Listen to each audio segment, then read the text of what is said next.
श्री सीताराम। तो जैसा हमने प्रण लिया था, वचन दिया था, हम वापस से उपस्थित हो गए हैं भगवान श्री कृष्ण और सुदामा जी के प्रसंग को लेकर। सबसे पहली बात कि भगवान श्री कृष्ण के लिए जो भोजन आया था वह सुदामा जी ने ग्रहण कर लिया, तो सुदामा जी का पतन हो गया। भगवत गीता यह बतलाती है कि जो व्यक्ति स्वयं के लिए पकाता है, देवताओं को अर्पित किए बिना खाता है, वह पाप खाता है। इस मर्यादा को स्थापित करने के लिए सुदामा जी ने वह जो भोजन ग्रहण किया था, जो भगवान के लिए था, अर्थात भोग लगाए बिना भोजन ग्रहण किया था, इस मर्यादा को स्थापित करने के लिए सुदामा जी का पतन हम नहीं कहेंगे, परंतु यह लीला हुई। सनातन धर्म में एक बार भगवान को प्राप्त कर लेने के पश्चात कभी भी वापस से पतन नहीं होता है, यह हम सिद्ध कर देंगे। इसके बाद भगवान सुदामा जी जो हैं, उनके लिए कभी निर्धन शब्द क्यों नहीं आया? क्योंकि सुदामा जी कभी पतन को प्राप्त हुए ही नहीं।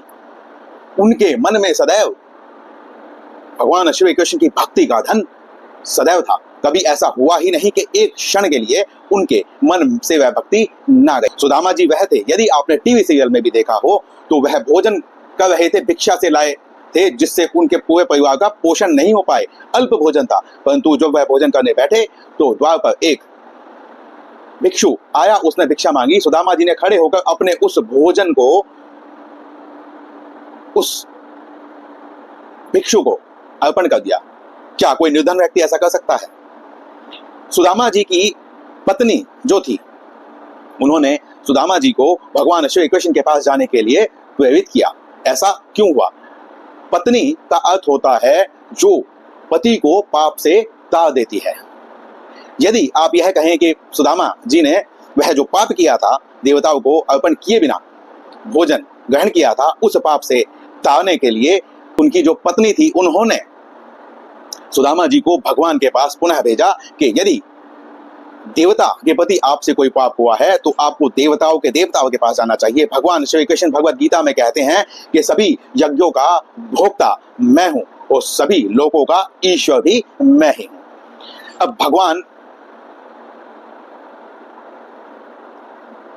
अब सुदामा जी के मन में संशय क्यों था जब वह भगवान श्री कृष्ण के पास जा रहे थे? क्योंकि इस प्रसंग का पूरा सार यह है कि भगवान श्री कृष्ण ने लीला की थी एक मर्यादा को स्थापित करने के लिए कि देवताओं को, ईश्वर को भोग लगाए बिना कोई भी अपने लिए स्वयं कुछ ग्रहण ना करे, यह शुद्ध आचरण नहीं है। इसके लिए उन्होंने सुदामा जी को चुना, जो उनके सुहृद मित्र थे, जो उनके भक्त थे, जो भगवान की ही श्रेणी को प्राप्त कर चुके थे। क्योंकि सनातन धर्म यह भी कहता है अहम ब्रह्मास्मि। भगवत गीता अध्याय 6 श्लोक 7 में भी भगवान कहते हैं कि प्रशांत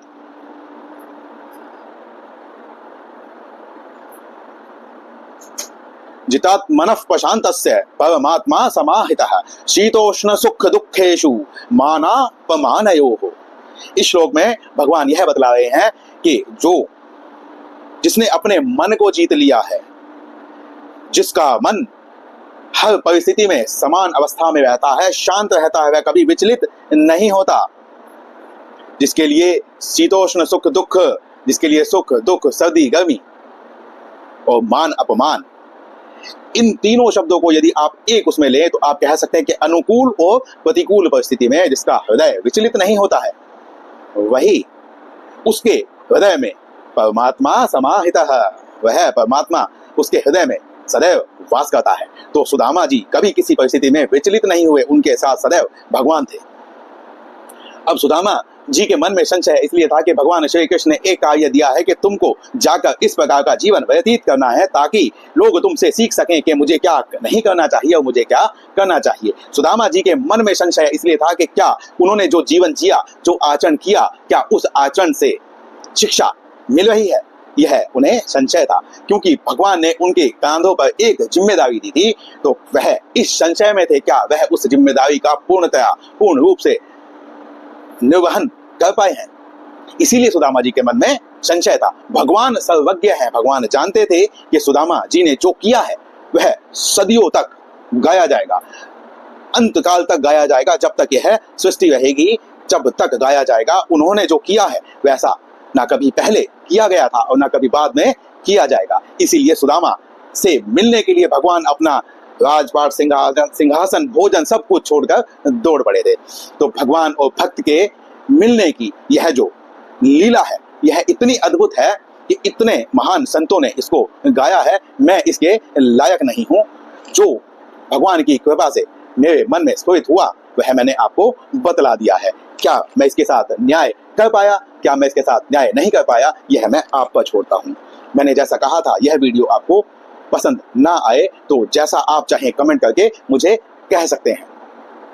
मैं अपने प्रयास में 100% रहा हूं।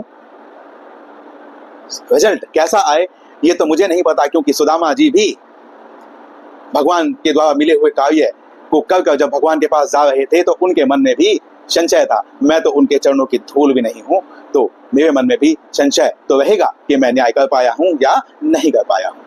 मिलते हैं अगले वीडियो में। श्री सीताराम।